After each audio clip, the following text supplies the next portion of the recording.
नमस्कार। प्राइम समाचारमा स्वागत छ। म दृष्टिवाणी धिताल। म दिपेश घिमिरे। सुरु गरौँ आजका प्रमुख समाचारबाट। आफैले जन्माएको सरकारमाथि एमालेको प्रश्नै प्रश्न। सुन तस्करीमा गृह र अर्थमन्त्री संलग्न भएको आरोप। काङ्ग्रेसका अधिकांश सांसद छानबिन समितिको पक्षमा। पार्टीको लोकप्रियता घट्दै गएपछि एमालेमा नेतृत्व परिवर्तनको चर्चा। पूर्व राष्ट्रपति भण्डारीलाई ल्याउने विषयमा गुटगत रसाकसी, अन्यथा नलिन ओलीको आग्रह। नेपालमा ठगी धन्दाका नयाँ रहस्य पर्दाफास हुँदै 6 जना बङ्गलादेशी नागरिकलाई बन्धक बनाएर ठगेको खुलासा। 2 जना नेपाली सहित 7 जना पक्राउ।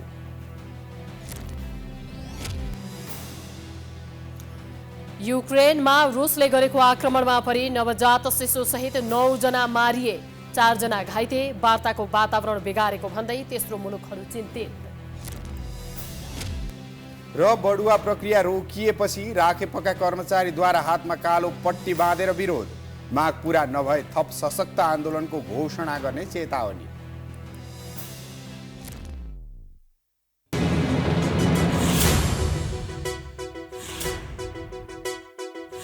अब प्राइम समाचार विस्तारमा। 1 क्विन्टल सुन बरामद भएपछि नेपालको राजनीति दिन प्रतिदिन तात्दै गएको छ। सुन प्रकरणको छानबिनको विषयले सत्तापक्ष र प्रतिपक्ष बीच सङ्घर्ष चलिरहेको छ।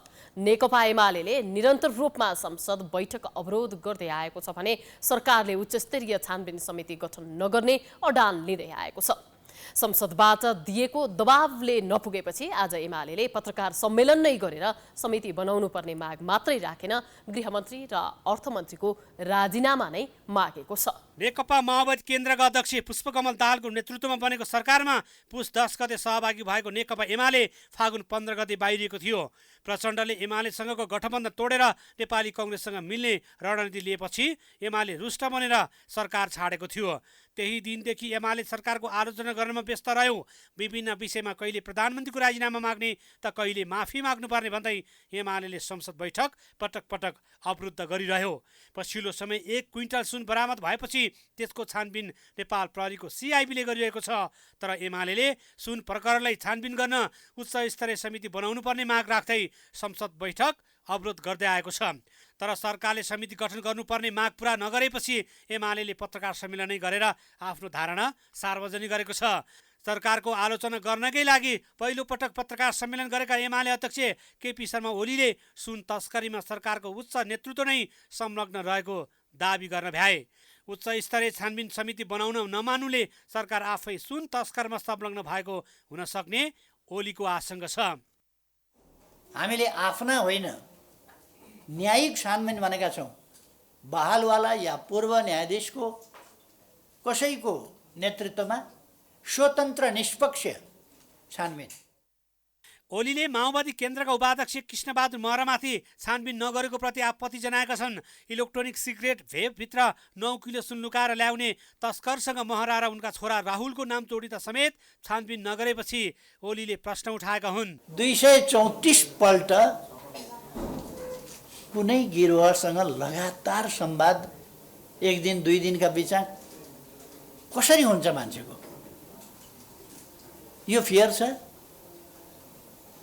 तै पनि सोधपुछ पनि गर्नु पर्दैन, यो पनि फियर छ।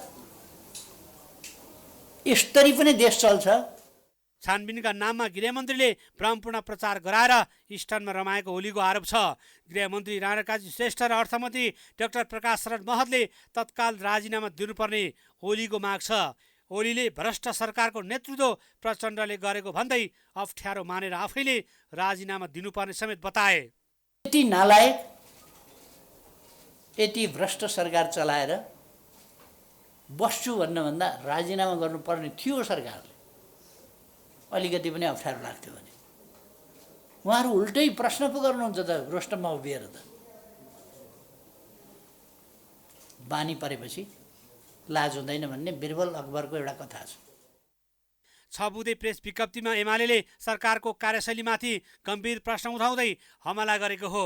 वर्तमान गठबन्धनको सरकार बनेसँगै मुलुकमा राजनीतिक विकृति, संवैधानिक प्रावधानहरूमाथिको हस्तक्षेप, आर्थिक सङ्कट, मुलुकको आन्तरिक मामलामा बाह्य हस्तक्षेप र समाजमा अराजकता झनै सघन बन्दै गएको एमालेको आरोप छ। नेपाली काङ्ग्रेसका अधिकांश सांसदहरूले सुन तस्करी प्रकरणमा निष्पक्ष छानबिन समिति बनाउनु पर्नेमा जोड दिएका छन्।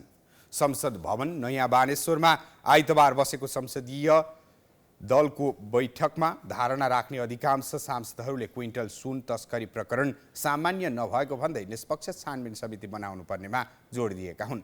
बैठकमा काङ्ग्रेस सांसदहरू शेखर कोइराला, प्रदीप पौडेल लगायतका नेताहरू निष्पक्ष छानबिन समितिको पक्षमा थिए। सुन तस्करीका विषयमा चाहिँ छानबिन समिति बन्नुपर्छ भन्ने नै धेरैबाट कुरा आएको जस्तो देखिन्छ। संसदीय समितिले गर्ने अथवा अर्को छुट्टै समिति बनाउने भन्ने बारेमा चाहिँ एकमत भएको जस्तो छैन।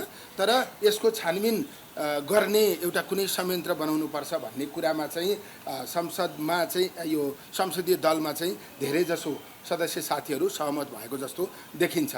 त्यस्तै सांसद सुनिल शर्माले राज्यले उत्तर कोरियाको शैलीमा आफूलाई पक्राउ गर्ने काम गरेको भन्दै सोमबार सदनमा बोल्न नपाए विद्रोह गर्ने चेतावनी दिए। मलाई सचेतकज्यूले बोल्न दिनु भएन भोलि भने म त्यहाँ भित्र पनि विद्रोह गर्छु भनेको छु। मैले संसद दलमा राखेको छु। मैले विद्रोह गर्न पाइँदैन भन्ने कुरा पनि आएको छ। तर मैले भनेको छु तपाईँहरूले मलाई कारबाही नगर्नु होला होइन। मैले आग्रह गर्नु पर्यो मेरो नेताहरूलाई होइन। मेरो नेताहरूलाई मैले आग्रह गरेँ। मैले चाहिँ मलाई बोल्न दिएन, प्रतिबन्ध लगाइयो, मेरो मुख थुनियो भने मैले चाहिँ म बोल्छु। काङ्ग्रेस मुख्य सचेतक रमेश लेखकले बैठकमा सरकार परिवर्तनका विषयमा कुनै छलफल नभएको जानकारी दिए। अस्ति र आज गरेर 50 जना माननीय सदस्यहरूले बोल्नु भएको छ। यहाँ सरकार बदल्ने, सरकार ढाल्ने, अर्को बनाउने, सरकार फेर्ने कुरा भएको छैन। आइतबारसम्म दलको बैठकमा 50 जना सांसदहरूले धारणा राखेका थिए। सोमबार 11 बजे पुनः दलको बैठक बस्ने र आवश्यक निर्णय गर्ने जनाइएको छ। भौतिक पूर्वाधार तथा यातायात मन्त्री प्रकाश ज्वालाले कसैले माग्दैमा गृहमन्त्री र अर्थमन्त्रीले राजीनामा नदिने प्रश्न पारेका छन्। रिपोर्टर्स क्लब नेपालले आइतबार काठमाडौँमा आयोजना गरेको साक्षात्कार कार्यक्रममा मन्त्री ज्वालाले सरकारले अहिले भ्रष्टाचारको विरुद्धमा र सुशासनको पक्षमा निर्ममतापूर्वक काम गरेको भन्दै यस्तो बेलामा गृहमन्त्री र अर्थमन्त्रीको राजीनामा माग्नुको कुनै तुक र अर्थ नहुने प्रश्न पारेका हुन्। उनले 1 क्विन्टल सुन तस्करीबारे सिआइबीले छानबिन गरिरहेको उल्लेख गर्दै अनुसन्धान जरैसम्म पुग्ने र दोषीहरूमाथि कारवाही हुने दावी गरे। नक्कली भुटानी शरणार्थी प्रकरणदेखि सुन तस्करीसम्मको कुरा गर्दा सरकारले दोषी नछुट्ने र निर्दोष नफस्ने ढङ्गले अनुसन्धान गरिरहेको उनको भनाइ छ। जहाँसम्म त्यो अनुसन्धान पुग्नुपर्छ, छानबिन जहाँसम्म पुग्नुपर्छ त्यहाँसम्म पुग्ने गरी प्रहरीले अनुसन्धान गरिरहेको छ। त्यसकारण चाहिँ यसमा हामी दोषीलाई बदमासी गर्दैलाई चाहिँ नछोड्ने गरी हाम्रो एकदम प्रष्ट छ। वर्तमान सत्ता गठबन्धन संसदको पुरा अवधिसम्म कायमै रहने मन्त्री ज्वालाले जिकिर गरे। मन्त्री ज्वालाले निर्माण व्यवसायीहरूको आन्दोलनप्रति सरकारको ध्यानाकर्षण भएको र माग पूरा गर्नेतर्फ लागेको जानकारी पनि दिए। प्रमुख प्रतिपक्षी दल नेकपा एमाले 100 केजी सुन प्रकरणमा उच्च स्तरीय छानबिनको माग राखेर प्रतिनिधि सभा अवरुद्ध गरिरहेको छ। जनताका जल्दा बल्दा समस्याको बारेमा बहस हुने र कानुन बनाउने थलो अवरुद्ध हुँदा कानुन निर्माणमा गम्भीर असर परेको भए पनि शीर्ष नेताहरूको ध्यान त्यतातिर जान सकेको छैन। प्रमुख प्रतिपक्षी दल एमाले राजस्व अनुसन्धान विभागले समातेको 100 क्विन्टल सुन प्रकरणलाई टुङ्गोमा पुर्याउन संसदीय विशेष छानबिन समितिको माग राखेर साउन 10 गतेदेखि नै संसद अवरुद्ध गरिरहेको छ। विपक्षीको असहयोग र विरोधको कारण संसद सुचारू हुन नसकेपछि संसदीय गतिविधिमा गम्भीर असर परेको छ। जनताको आवाज सुन्ने र समस्याको सम्बोधन हुने थलो संसद लामो समयसम्म अवरुद्ध हुँदा पनि राजनीतिलाई आफ्नो वरिपरि हिँडाइरहने प्रमुख 3 दलका शीर्ष नेताहरू काङ्ग्रेस सभापति शेरबहादुर देउवा, एमाले अध्यक्ष केपी शर्मा ओली र प्रधानमन्त्री प्रचण्ड समस्या समाधान गर्न गम्भीर देखिएका छैनन्। केही औपचारिक छलफल बाहेक समस्या समाधान गर्न शीर्ष नेताहरू गम्भीर नबन्दा संसद अनिर्णयको बन्दी बनिरहेको छ। सरकारले सदन सञ्चालन गर्न र संसदीय मूल्य र मान्यता अनुसार अगाडि बढ्न एमालेलाई सुझाव दिने गरेको छ। उसले हरेक विषयको समाधानको थलो संसदलाई बन्दी बनाएर अन्य ठाउँतिर समाधानको उपाय नखोज्न एमालेलाई आग्रह गरेको छ। पहल शीर्ष नेता तहबाट पनि भएको छ, विभिन्न तहबाट भएको छ। दुर्भाग्य यो संसदलाई बन्दी बनाएको अवस्था छ। सदन चल्न दिनुपर्छ, विषयवस्तु त्यही आउँछ। हामीले पनि सरकारमा बसेका हामीले पनि आफ्ना कुराहरू राख्छौँ, उहाँहरूले पनि राख्नुहुन्छ र त्यहाँबाट एउटा निष्कर्ष निकाल्ने हो। निष्कर्ष निस्किन्छ। मैले भने जस्तै भयो भने खोल्न दिन्छु, नत्र खोल्न दिने भने त नत्र खोल्न दिन्न भने त यो लोकतान्त्रिक मूल्य र मान्यता अनुसार चाहिँ चल्या भएन नि। उता सत्ताको नेतृत्व गरेको माओवादीलाई हरेक विषयलाई पूर्वाग्रह राखेर छानबिन गरेको आरोप लाग्ने गरेको छ। माओवादीको गृहमन्त्री भएका कारण आफ्ना नेतालाई जोगाउने र अन्य दलका नेतालाई अनावश्यक रूपमा फसाउन खोजेको आरोप लाग्ने गरेको छ। एमालेले भ्रष्टाचारलाई सदाका लागि अन्त्य गर्न विशेष संसदीय छानबिनको विकल्प नभएको दोहोर्याइरहेको छ। उसले यसबारेमा सरकार गम्भीर नभएको दोषारोपण पनि गरेको छ।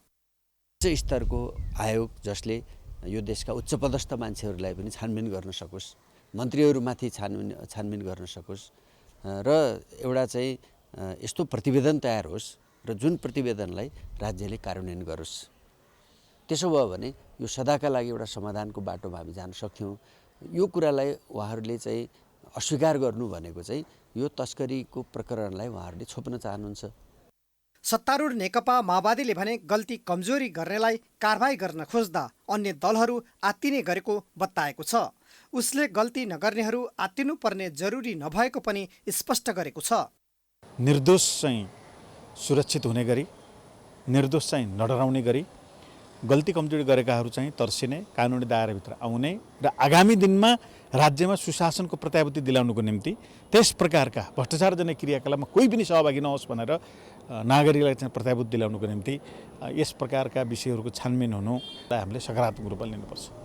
हरेक प्रकरणमा अनुसन्धानमा पराकान्तरणले दलका नेताहरू नै मुछिने देखिएपछि आफ्नो दलका मानिस जोगाउन अनेकौं प्रपञ्च हुने गरेका छन्, जसका कारण विशेष समिति गठनका नाममा अनुसन्धानमा गम्भीर असर पार्ने र दोषी उम्काउने खेल नहोला भन्न सकिँदैन। पार्टीको लोकप्रियता घट्दै गएको अवस्थामा संसदको दोस्रो ठूलो दल नेकपा एमालेमा पनि नेतृत्व परिवर्तनको चर्चा सुरु भएको छ। पार्टीका दोस्रो तहका नेताहरूले पूर्व राष्ट्रपति विद्या भण्डारीलाई पार्टीको नेतृत्व सुम्पिएमा पार्टीप्रति नयाँ उभार आउने आकलनका साथ गृह कार्य सुरु गरेका छन्। पछिल्लो समय नेकपा एमाले प्रति जनताको आकर्षण घट्दो छ। 10औं महाधिवेशनमा झण्डै 8 लाख संगठित सदस्यता रहेकोमा हाल 50% पनि सदस्यता नवीकरण गरेका छैनन्। गाउँ गाउँमा पार्टीका नेता कार्यकर्ताहरू नयाँ नयाँ पार्टीतिर आकर्षित भइरहेका छन्। पार्टीले आयोजना गरेको मिसन ग्रासरुट लगायतको अभियान कार्यकर्ताको आकर्षण घटेको छ। मिसन 84 को नाममा चुनाव लक्षित कार्यक्रम गर्ने तयारी गर्दा समेत नेता कार्यकर्तामा उत्साह छैन। यी सबै परिदृश्यलाई हेरेर पार्टीका दोस्रो तहका नेताहरूले अध्यक्ष ओलीकै नेतृत्वमा निर्वाचनमा जाने अवस्था नरहेको निष्कर्ष निकालेको चर्चा छ। साथै उनीहरूले पूर्व राष्ट्रपति विद्या भण्डारीलाई पार्टीको अध्यक्ष बनाएर पार्टीमा पुनः उभार आउन सक्ने आकलनका साथ तयारी थालेका छन्। आइतबार पार्टी कार्यालयमा आयोजित पत्रकार सम्मेलनमा अध्यक्ष ओलीले नै दोस्रो तहका नेताहरूले पार्टीको पूर्व उपाध्यक्ष समेत रहेकी भण्डारीलाई भेट्नुलाई अनर्थ मान्न नहुने भन्दै विकसित घटनाक्रमबारे आफू पनि जानकार रहेको सङ्केत दिए। राष्ट्रपति भएर एउटा आदरणीय व्यक्तित्व पनि उहाँ हुनुहुन्छ र फेरि त्योभन्दा अगाडि हाम्रो नजिकको मित्रै हो नि, हाम्रो पार्टीको उपाध्यक्ष नै हो नि, हाम्रो पार्टीको आदरणीय व्यक्तित्व नै हो नि। त्यसो भएर हामी मध्ये कसैले भेट्नु कुरा गर्नु भनेको ठुलो कुरै होइन। विष्णु पौडेलजीले मात्रै होइन, मैले पनि कुरा गरेको छु, अरूले पनि कुरा गर्नुभएको छ। त्यसो त वाम एकता र बृहत समाजवादी मोर्चाको चर्चा हुँदै गर्दा केपी ओलीकै कारण अन्य दलहरू एकतामा आउन नचाहेको वास्तविकतालाई पनि मनन गर्दै नेतृत्व परिवर्तन गर्नुपर्नेमा नेताहरूले जोड दिने गरेका छन्। भण्डारीलाई अध्यक्ष बनाएमा एकीकृत समाजवादीसँग मात्र नभएर माओवादी लगायत साना कम्युनिस्ट पार्टीलाई पनि गोलबन्द गरेर वाम एकता गर्न सकिने नेताहरूको बुझाइ छ। जसरी एमाले पार्टीभित्र भण्डारीलाई जोडेर नेतृत्व परिवर्तनसम्मको कुरा भइरहेको छ, त्यसलाई नेताहरूले घुमाउरो तरिकाले स्वीकार गरेका छन्। साथीहरूले आम मान्छेहरूले यस्तो पनि भन्छन्, नभनेको होइन, बाहिर आइरहेको छ उहाँ चाहिँ राजनीतिमा आउने कुरा। किनभने एउटा राजनीतिक आन्दोलन विकास भएको मान्छे राजनीतिक आन्दोलन जोडिन्छु भन्ने कुरा उपस्थित हुन्छु भन्ने कुरा हिजो पार्टीको उपाध्यक्ष हुनुहुन्थ्यो, यो फेरि सामान्य नै कुरा हो। पोलिटिकल कोर्समा यसलाई अन्यथा लिने कुरा पनि भएन। विद्या भण्डारी राष्ट्रपति रहँदा पनि बेला बेलामा राजनीतिप्रति चासो राख्दै आएकी थिइन्। तत्कालीन नेकपामा विवाद देखिँदा अध्यक्ष द्वय केपी ओली र पुष्पकमल दाहाललाई पटक पटक शीतल निवासमा बोलाएर मिलेर जान दबाब दिएकी थिइन्। साथै माधव नेपाललाई एमालेबाट बाहिरिने तयारी गर्दै गर्दा पनि भण्डारीले पटक पटक सम्झाउने पहल गरेकी थिइन्। त्यसो त एकीकृत समाजवादीले विकसित परिस्थितिको समीक्षा गर्दै केपी ओली नेतृत्वमा रहँदासम्म एमालेसँग पार्टी एकता या गठबन्धन सम्भव नरहेको बताउँदै आएका थिए। सो पार्टीमा नेतृत्व परिवर्तन भएमा एकता वा गठबन्धनको सम्भावना नकार्न नसकिने समाजवादीका नेताहरू बताउँछन्। पार्टीलाई निरङ्कुश ढङ्गबाट सञ्चालन गर्ने गरेको भन्दै केपी ओलीप्रति रुष्ट हुने नेताहरूको सङ्ख्या बढ्दो छ। अभिव्यक्त नभए पनि ओली पक्षकै नेताहरू पनि दुई गुटमा विभाजित छन्। यस्तो अवस्थामा भण्डारीलाई नेतृत्वको रूपमा पार्टीमा ल्याउन सके आन्तरिक एकता बलियो हुनुको साथै अन्य पार्टीसँगको सम्बन्ध पनि सुधार हुनेमा नेताहरू आशावादी देखिएका छन्। प्राइम समाचार जारी छ, हामी विश्रामपछि आउँछौँ।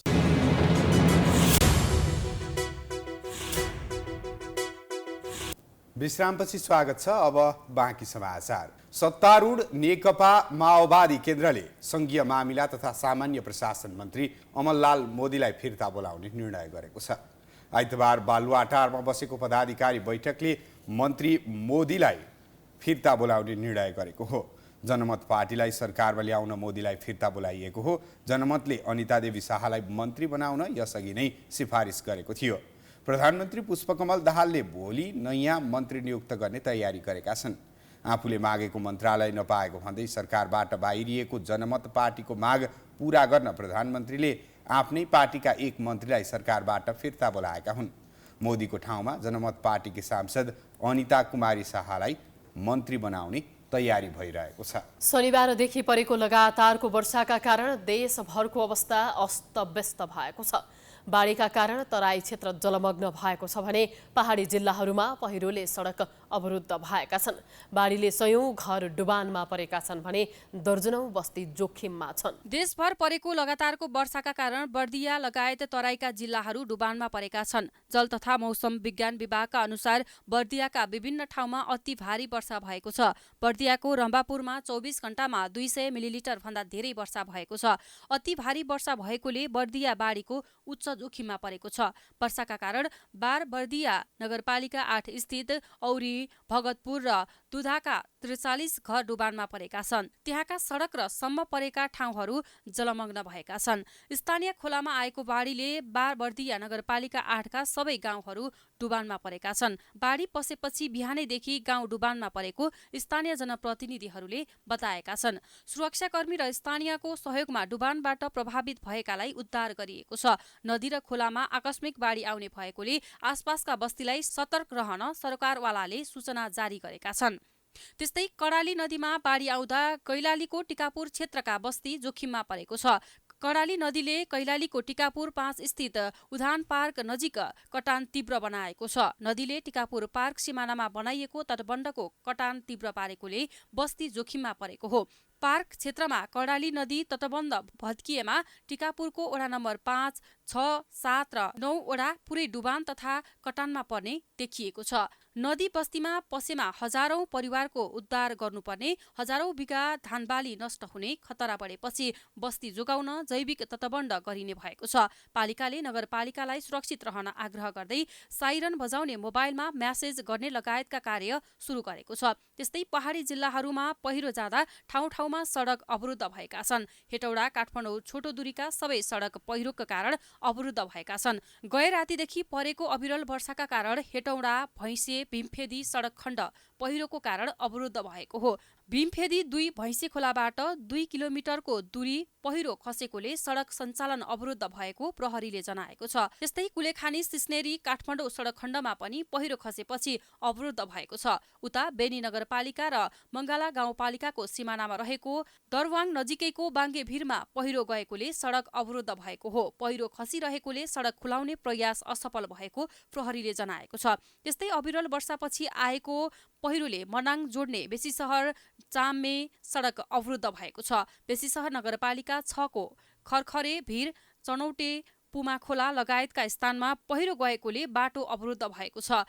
मर्स्याङदी गाउँपालिका 6 र 7 मा पर्ने बालुवा भन्ने ठाउँमा पहिरोसहित ठूला चट्टान आएर बाटो अवरुद्ध भएको हो। निरन्तरको वर्षाले पहिरो खुलाउन कठिन भइरहेको छ।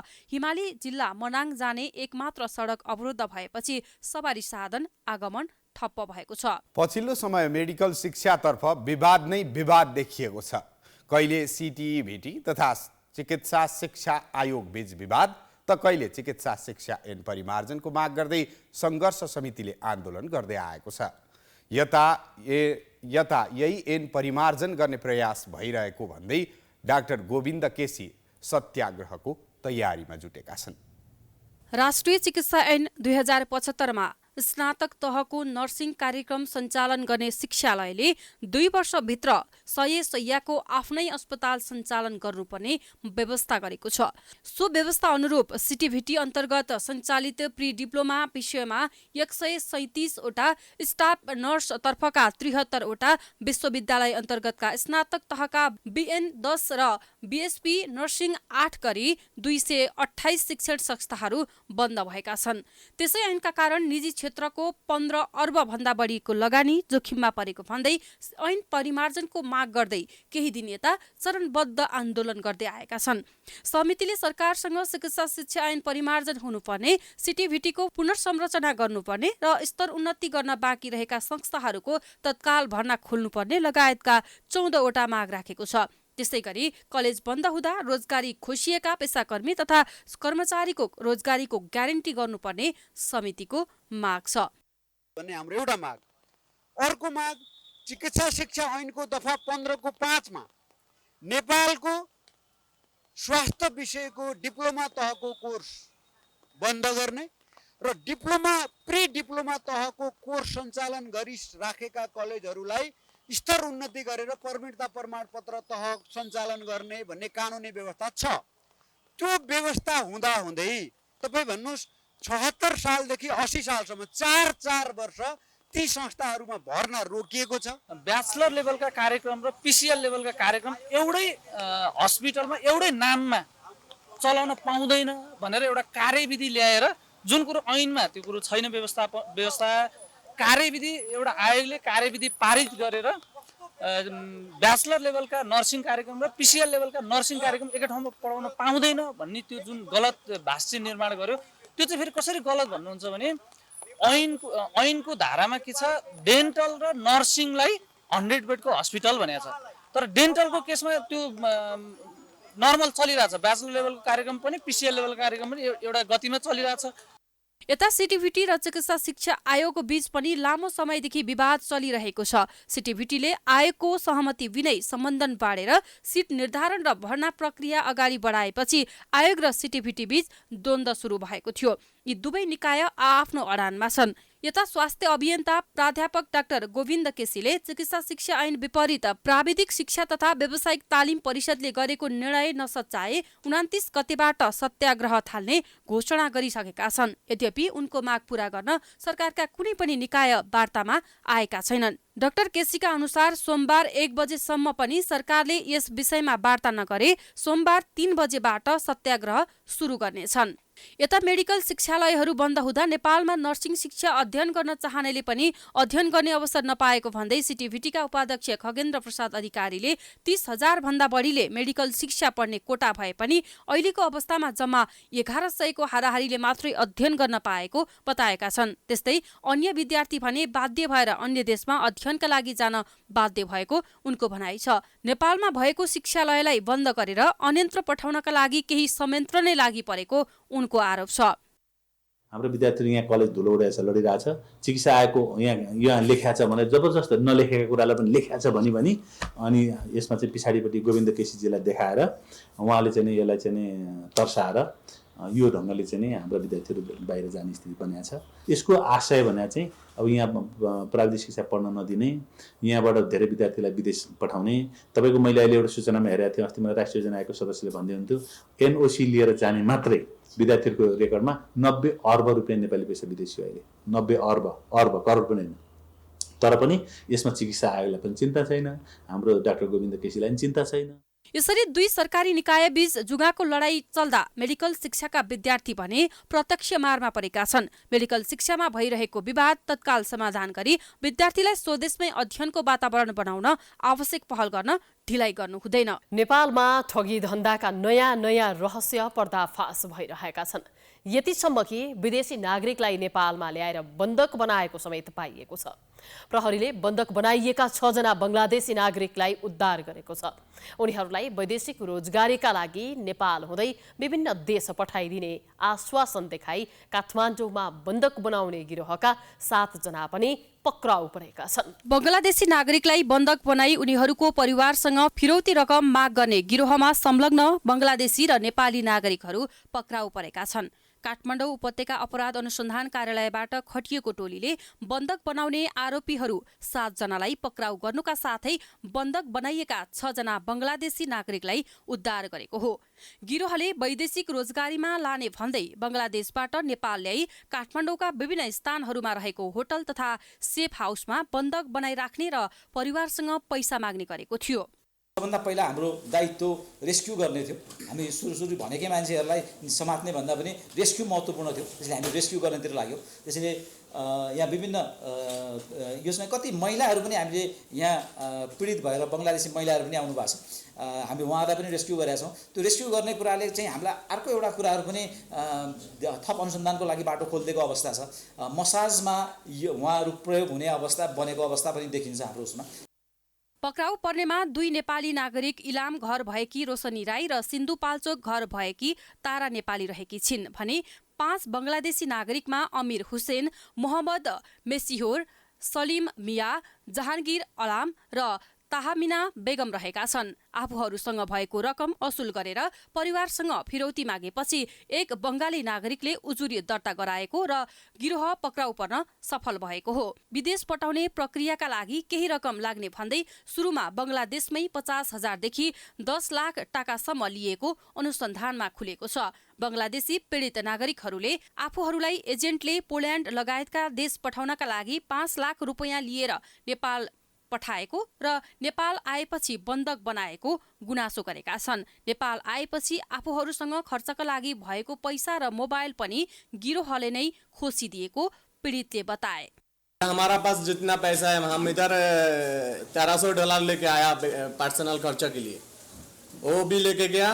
घर पे से मंगाया 14,50,000 और मेरा साथी उसको मेरा साथ $1,400 था। दोनों मिलके बांग्लादेशी का 14,000 टाका था, नेपाली 2,200 टाका था। वो भी मेरा पास सिम मोबाइल था, वो भी सिम के लेके गया। वो लोग बोला टूरिस्ट वीसा में जाओ, वो 2 आदमी को पोलैंड भेज दिएगा और हम 2 आदमी को दुबई भेज दिएगा।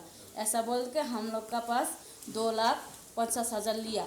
बोला इधर से दुबई जाने के लिए इजी हो जाएगा।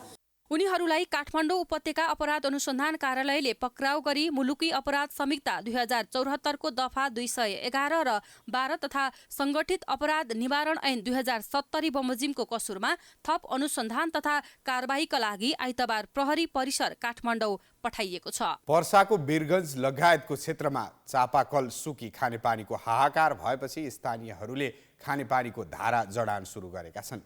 पछिल्लो 4 महिनामा मात्र 1,200 घरमा खानेपानी संस्थानको धारा जडान गरिएको छ। वैशाख यता पर्साको वीरगञ्ज महानगर क्षेत्रमा चापाकलहरू सुकेर खानेपानीको समस्या भएपछि संस्थानको धारा जडान गर्ने सेवाग्राहीहरूको संख्या बढ्दै गएको छ। पछिल्लो 4 महिना यता विभिन्न ओडामा गरी 1,200 घरधुरीले खानेपानी संस्थानको धारा जडान गराएको वीरगञ्ज स्थित खानेपानी संस्थानले जनाएको छ। 2080 साल वैशाख 1 गतेदेखि लगभग 1550 वटा चाहिँ नयाँ धाराको निवेदन हामीले दर्ता भएको छ। त्यसमध्ये 1550 मध्ये चाहिँ 1500 चाहिँ ग्राहकहरूले नयाँ धाराको लागि चाहिँ रकम भुक्तानी गरिसकेका छन्। त्यसमा अब हामी 1200 समथिङ धारा चाहिँ हामी जडान पनि गरिसकेका छौँ। वीरगञ्ज महानगरमा गत वैशाखमा 41, जेठमा 157, असारमा 202 र साउन 24 गतेसम्म 1000 ग्राहकको घरमा धारा जडान गरिएको खानेपानी संस्थान वीरगञ्जले जनाएको छ।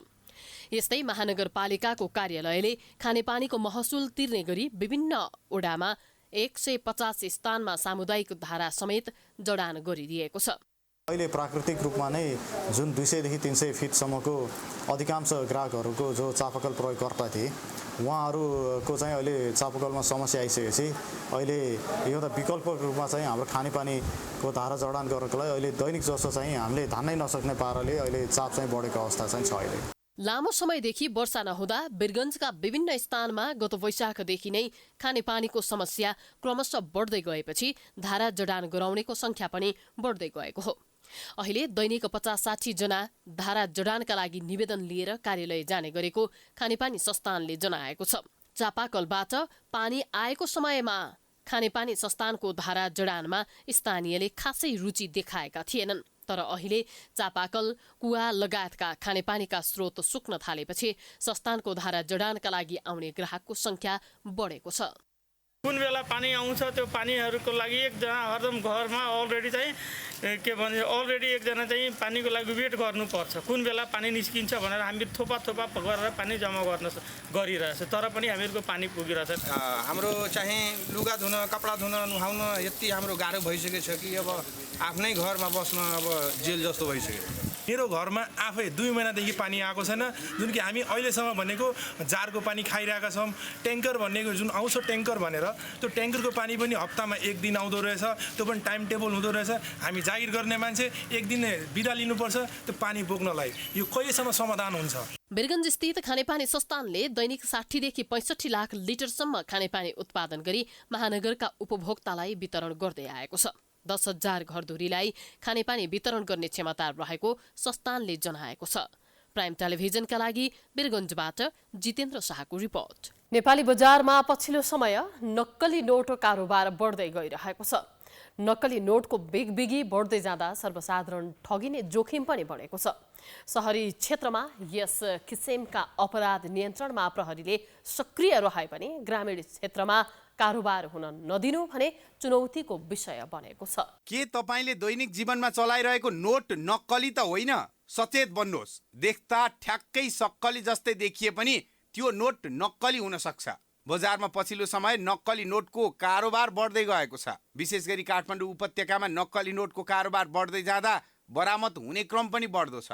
प्रहरीले गत शुक्रबार मात्रै काठमाडौँको चन्द्रागिरी नगरपालिका 2 नागढुङ्गा चेक पोइन्टमा लुम्बिनीबाट काठमाडौँ आउँदै गरेको पर्यटकीय बसबाट 35,73,000 बराबरको नक्कली नोट बरामद गरेको थियो। नोटको अनुसन्धानको क्रममा थप 17,02,000 बराबरको नोट पनि बरामद भयो। प्रहरीले अनुसन्धान गर्दै जाँदा 52,75,000 नक्कली नोट सहित 9 जना गिरोहलाई समेत पक्राउ गरी अनुसन्धान गरिरहेको छ। काठमाडौँको चाँगु नारायणमा उक्त समूहले नक्कली नोट छापेर बजारमा लैजाने तयारी गरिरहेको थियो। यता काठमाडौँ उपत्यका प्रहरी कार्यालयको तथ्याङ्कले पनि नक्कली नोटको कारोबार बढेको देखाउँछ। नक्कली नोट सम्बन्धी चाहिँ घटना अलिकति बढेको जस्तो पनि देखिन्छ। यो 4 महिना 25 गतेको दिन काठमाडौँ चन्द्रागिरी नगरपालिका स्थित नागढुङ्गाको चेक पोइन्टमा प्रहरीले नक्कली नोट जस्तो देखिने 35,73,000 का नोट बरामद गर्यो। यसमा जम्मा 35,73,000 रुपियाँ थियो। यो नक्कली नोट कहाँबाट आयो त भनेर अनुसन्धान गर्ने क्रममा प्रहरीले थप 1702 थान नोट बरामद गर्यो। यो गर्दा 17,02,000 हुन आयो र दुईटै गर्दाखेरि 52,75,000 नक्कली नोटहरू बरामद गरेर प्रहरीले अहिले अनुसन्धान गरिरहेछ। 52,75,000 नक्कली नोट सहित शुक्रबार पक्राउ परेका सिन्धुपाल्चोकका अर्जुन सुवेदी 7 पटकसम्म विभिन्न अपराधमा पक्राउ परेर छुटेको पाइएको छ। 2062 मा काभ्रेमा चोरी मुद्दामा पक्राउ परेका सुवेदी 6 पटक ठगी तथा चेक बााउन्स मुद्दामा पक्राउ परिसकेका छन्। सुवेदीलाई गत जेठमा साइबर ब्युरोले ठगी र अपराधमा विश्वासघात मुद्दामा पक्राउ गरेकोमा उनी अदालतबाट धरौटीमा छुटेका थिए। काठमाडौँ उपत्यका प्रहरी कार्यालयका अनुसार उपत्यकामा गत आर्थिक वर्ष 2079-80 मा नक्कली नोट बरामदका 17वटा मुद्दा दर्ता भएका छन्। गत वर्षमा मात्रै प्रहरीले 14,47,000 नेपाली रुपियाँ तथा 25,500 नक्कली अमेरिकी डलर बरामद गरेको थियो। यी अपराधिक गतिविधिमा संलग्न 32 जनालाई प्रहरीले नियन्त्रणमा लिएको थियो। त्यस्तै अघिल्लो आर्थिक वर्ष 2078-79 मा उपत्यकामा नक्कली नोटका 9वटा मुद्दा दर्ता भएका थिए। प्रहरीले उक्त आर्थिक वर्षमा 2,78,900 नेपाली र 5,600 नक्कली अमेरिकी डलर बरामद गरेको थियो। ती घटनामा संलग्न 24 जना पक्राउ परेका थिए। अघिल्लो वर्षको तुलनामा पछिल्ला वर्षमा नक्कली नोट बरामद र कारोबार बढेको छ। सर्वसाधारण र पसल सञ्चालकले नगदको कारोबार गर्दा ठगिने जोखिम पनि उत्तिकै बढेको छ। सबभन्दा पहिला त व्यक्ति नै जागरुक हुनु पर्यो। नक्कली नोट र सक्कली नोटहरू छुट्याउने विभिन्न किसिमका त्यसमा सिस्टमहरू छन्। जस्तै अब सामान्य तरिकाले हेर्नु पर्दा 1000को नोटमा देखिने त्यो हात्तीको नोटहरू पानी छाप भनेर भन्छ, वाटरमार्क भनेर भन्छ। त्यस्तै गरेर त्यहाँनिर कस्तो राखिएको हुन्छ भन्दाखेरि सेक्युरिटी थ्रेड हुन्छ होइन। यस्तो किसिमको पनि हेरिदिनु पर्यो। यो सँगसँगै राष्ट्र बैङ्कको वेबसाइटमा गए पनि धेरै कुराहरू देख्न सकिन्छ। यो एउटा हेर्न पर्यो र यो सँगसँगै व्यक्तिले धेरै नोटहरू एकै ठाउँमा आउँदाखेरि त्यसलाई राम्रो तरिकाले गन्दिएर अथवा बैङ्कबाट अथवा नचिनेको मान्छेसँग नोट चाहिँ साट्न ओर्न लेनदेन गर्ने क्रममा पनि अलिकति चनाखो हुनुपर्ने देखिन्छ। त्यो सँगसँगै कहिलेकाहीँ शङ्का लाग्यो नि त, सक्कली नै नोट होला, तर शङ्का लाग्यो भने तत्कालै प्रहरीको 100 नम्बरमा पनि खबर गरिदिने गर्न सक्यो भने त्यो के हो भन्ने कुरा अनुसन्धान गर्ने कार्य चाहिँ त्यसमा हुन्छ। ठूलो परिणाममा नक्कली नोट बरामद हुन थालेपछि यसको असर अर्थतन्त्रमै देखिन्छ। यस किसिमका अपराधलाई नियन्त्रणमा प्रहरीले सक्रिय भूमिका खेले पनि सर्वसाधारणहरू पनि सचेत हुनुपर्ने प्रहरीको सुझाव छ। अख्तियार दुरुपयोग अनुसन्धान आयोगले धनुषा स्थित मिथिला बिहारी नगरपालिकाको कार्यालयमा छापा मारेको छ। ज्येष्ठ नागरिकहरूको सम्मानका लागि रकम निकासा भए पनि सम्मान नगरिएको आरोपमा नगरपालिकामा अख्तियार कार्यालय बर्दिवासले छापा मारेको हो।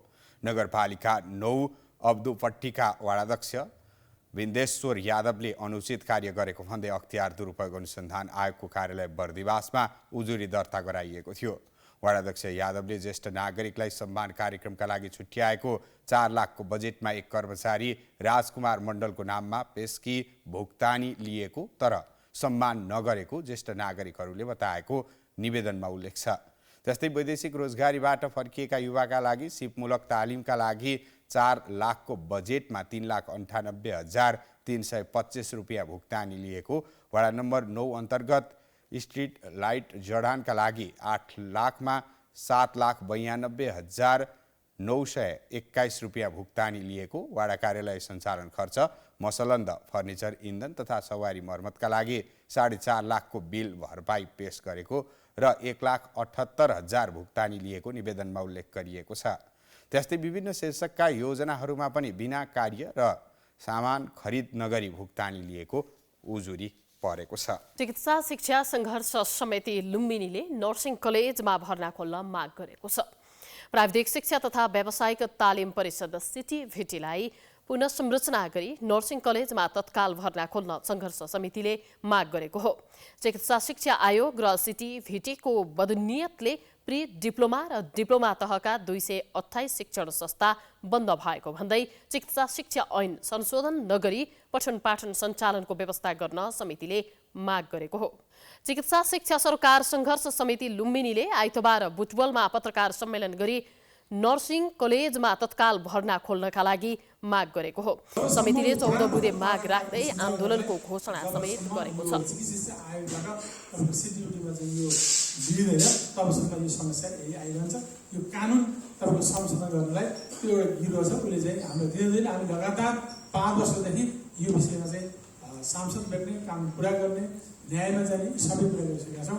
त्यस कारणले हामीलाई बाध्यात्मक अवस्थामा अहिले सडकमा आउनुपर्ने अवस्था सिर्जना भएको। वर्षेनी लाखौँ विद्यार्थी बाहिर गइरहेका छन्। ती विद्यार्थी रोक्ने योजना के छ? मुख दर्शक भनेर, निरीह भनेर यो सरकार बसेको छ। कुनै योजना छैन। शैक्षिक रूपमा हेर्ने भने त कुनै दीर्घकालीन योजना नै छैन। नर्सिङ कलेज बन्द हुँदै गर्दा के हुन्छ? प्राविधिक शिक्षा कमजोर हुँदै गर्दा के हुन्छ? कता नै एउटा प्राविधिक शिक्षालाई खोलिया, प्राविधिक शिक्षा प्रदान गर्ने खास गरी सिटिभिटी खोलिया थियो। त्यो सिटिभिटी रक्षाको टोक्रो जस्तो भइसक्यो। चिकित्सा शिक्षा ऐन संशोधन गरी सङ्घर्ष समितिले चिकित्सा शिक्षा आयोग गठन भएदेखि सिटिभिटी अन्तर्गत सञ्चालित प्री डिप्लोमा तहका 228 वटा शिक्षण संस्था बन्द भएको जनाएको छ। समितिले प्री डिप्लोमा तहमा मात्र 3 वर्षसम्म वार्षिक 930 जना, डिप्लोमा तहका 90 र स्नातक तहका 116 गरी 1336 जना विद्यार्थीहरूको छात्रवृत्तिमा अध्ययन गर्ने अवसर समेत खेर गएको बताएको छ। प्राइम समाचार जारी छ, हामी विश्रामपछि आउँछौँ।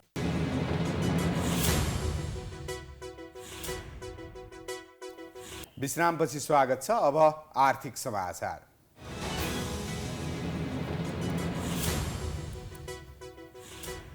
उद्योग वाणिज्य तथा आपूर्ति मन्त्री रमेश रिजालले दीर्घकालीन व्यावसायिक योजनाका साथ अघि बढ्न खाद्य व्यवस्था तथा व्यापार कम्पनी लिमिटेडलाई निर्देशन दिएका छन्। लिमिटेडको वार्षिक उत्सवका अवसरमा आइतबार काठमाडौँमा आयोजित कार्यक्रममा मन्त्री रिजालले सेवाग्राहीलाई उच्चतम सन्तुष्टि दिने गरी कम्पनी केन्द्रित हुनुपर्ने भएकाले दीर्घकालीन व्यावसायिक योजनाका साथ अघि बढ्न खाद्य व्यवस्था तथा व्यापार कम्पनी लिमिटेडलाई निर्देशन दिएका हुन्। उनले खाद्यान्न लगायत अत्यावश्यकीय उपभोग्य वस्तुको सहज आपूर्तिका लागि बजार निर्माताको भूमिका निर्वाह गर्न सक्ने एक सक्षम व्यावसायिक संस्थाका रूपमा स्थापित हुनुपर्ने बताए। मुलुकको खाद्य सुरक्षा र सम्प्रभुताका लागि यो कम्पनीको महत्त्वपूर्ण भूमिका रहने उनको भनाइ थियो। आगामी दिनमा यसलाई थप विस्तृत बनाई उपत्यका बाहिरका अन्य स्थानहरूमा पनि विस्तार गरी सेवा प्रवाह गर्ने र सर्वसाधारणलाई सुविधा उपलब्ध गराउने सम्बन्धमा कम्पनीको ध्यान जानेछ भन्ने विश्वास लिएको छु। त्यस्तै कम्पनीका अध्यक्ष एवं उद्योग वाणिज्य तथा आपूर्ति मन्त्रालयका सचिव मधु कुमार मरासिनीले पूर्वाधार जनशक्ति उपलब्ध हुँदा पनि अपेक्षित नतिजा देखिन नसकेको भन्दै गम्भीर हुन निर्देशन दिए। उनले यस वर्षका लागि आवश्यक धान चामल लगायत खाद्यान्न खरिद प्रबन्ध मिलाउन निर्देशन दिए। कम्तीमा पनि यहाँकै वार्षिक लक्ष्यको रूपमा तोकिएको खाद्यान्नहरू खरिद गर्नुहोस् र कम्तीमा जुन मिनिमम लेभलको खाद्य सुरक्षा भण्डारण गर्नुपर्नेछ त्यो भण्डारण पनि यहाँले गर्नुहोला। त्यस्तै कम्पनीका प्रमुख कार्यकारी अधिकृत मोहन प्रसाद चन्दले देशका हरेक क्षेत्रका जनतामाझ आफ्नो वस्तु तथा सेवाको पहुँच पुर्याउन कम्पनी प्रयत्नशील रहेको धारणा राखे। रिद्धि सिद्धि सिमेन्टले मकवानपुरका विद्यार्थीलाई छात्रवृत्ति प्रदान गरेको छ। Makwanpur smart student of the year 2080 अन्तर्गत छात्रवृत्ति प्रदान गरिएको रिद्धि सिद्धि सिमेन्टले जनाएको छ। कम्पनीका अनुसार छात्रवृत्ति कार्यक्रममा कुल 109 जना विद्यार्थीहरू सहभागी भएका थिए। रोबोटिक ल्याबमा बनेको स्मार्ट सिमेन्ट रिद्धि सिद्धि सिमेन्टले आयोजना गरेको यस कार्यक्रममा लिखित परीक्षा तथा दौड प्रतियोगिता मार्फत पेप्लेट रङ्गशालामा बृहत कार्यक्रम समेत आयोजना गरिएको थियो। यस कार्यक्रममा मकवानपुर जिल्लाबाट एसई परीक्षामा 4 GPA ल्याएकी डल्फिन राईका मगरलाई सम्मान स्वरूप नगद 10,001 रुपैयाँ प्रदान गरिएको थियो। छात्रवृत्तिका कार्यक्रम अन्तर्गत कम्पनीले पहिलो हुने विद्यार्थीलाई मासिक रूपमा 5,000, दोस्रो हुनेलाई 3,500, तेस्रो हुनेलाई 2,500 का साथै सान्त्वना स्वरूप थप 8 विद्यार्थीलाई मासिक रूपमा 15 1 वर्षसम्म उपलब्ध गराउनेछ। 1,500 रुपैयाँ 1 वर्षसम्म उपलब्ध गराउनेछ। आफ्नो व्यावसायिक सामाजिक उत्तरदायित्व अन्तर्गत मकवानपुरलाई लक्षित गरी सिमेन्टले छात्रवृत्ति वितरण गरेको हो। साताको पहिलो दिन आज नेपाल स्टक एक्सचेन्ज नेप्से परिसूचक दोहोरो अङ्कले बढेको छ। 14.81 अङ्कले बढेको परिसूचक 2080.86 अङ्कमा कायम भएको हो।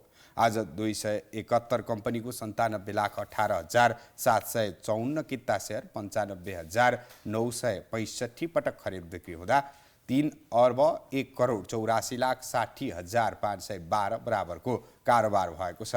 3 स्टार हाइड्रो पावर लिमिटेडको सेयर मूल्यमा आज सकारात्मक सर्किट लागेको छ। सबैभन्दा धेरै घट्नेमा भने घोराई सिमेन्ट लिमिटेडको सेयर मूल्य 9.99% घटेको छ। अब खेलकुद समाचार।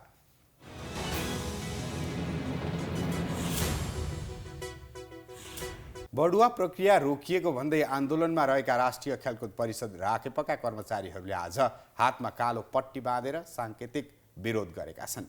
राखेप अन्तर्गत केन्द्र 7वटै प्रदेश र 77वटै जिल्लामा कार्यरत प्राविधिक तथा प्रशासनिक कर्मचारीहरूले आज हातमा कालो पट्टी बाँधेर सांकेतिक विरोध गरेका हुन्। राखेपका कर्मचारीहरू शुक्रबारदेखि आन्दोलनमा छन्। पहिलो दिन शुक्रबार राखेपका कर्मचारीले त्रिपुरेश्वर स्थित राखेप हातामा कोण सभा गरेका थिए। सोमबार र मङ्गलबार पनि कालो पट्टी बाँधेर विरोध गर्ने कार्यक्रम रहेको राखेप कर्मचारी सङ्घका महासचिव कुमार बस्नेतले जानकारी दिए। बुधबार बिहिबार र शुक्रबार भने पेन डाउन गरेर विरोध जनाउने राखेपको तयारी छ। पहिलो चरणको सङ्घर्षको कार्यक्रमपछि पनि माग पूरा नभए दोस्रो चरणका कार्यक्रम घोषणा गरिने सङ्घले जनाएको छ। हामी प्राइम समाचारको अन्त्यमा आइपुगेका छौँ। जाँदा जाँदै प्रमुख समाचार पुनः एकपटक। आफैले जन्माएको सरकारमाथि एमालेको प्रश्नै प्रश्न। सुन तस्करीमा गृह र अर्थमन्त्री संलग्न भएको आरोप। काङ्ग्रेसका अधिकांश सांसद छानबिन समितिको पक्षमा। पार्टीको लोकप्रियता घट्दै गएपछि एमालेमा नेतृत्व परिवर्तनको चर्चा। पूर्व राष्ट्रपति भण्डारीलाई ल्याउने विषयमा गुटगत रस्साकस्सी, अन्यथा नलिन ओलीको आग्रह।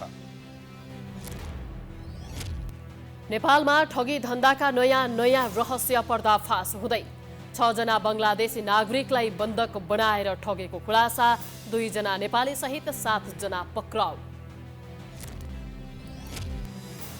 युक्रेनमा रुसले गरेको आक्रमणमा परि नवजात शिशुसहित 9 जना मारिए, 4 जना घाइते। वार्ताको वातावरण बिगारेको भन्दै तेस्रो मुलुकहरू चिन्तित।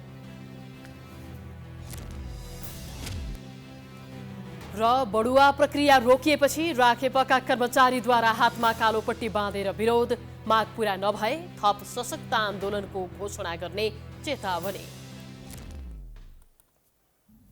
प्राइम समाचार अहिलेलाई सकियो। यसपछिको प्रस्तुति जनता जान्न चाहन्छन् ऋषि धमलाको साथमा। हेर्दै गर्नुहोला प्राइम टेलिभिजन।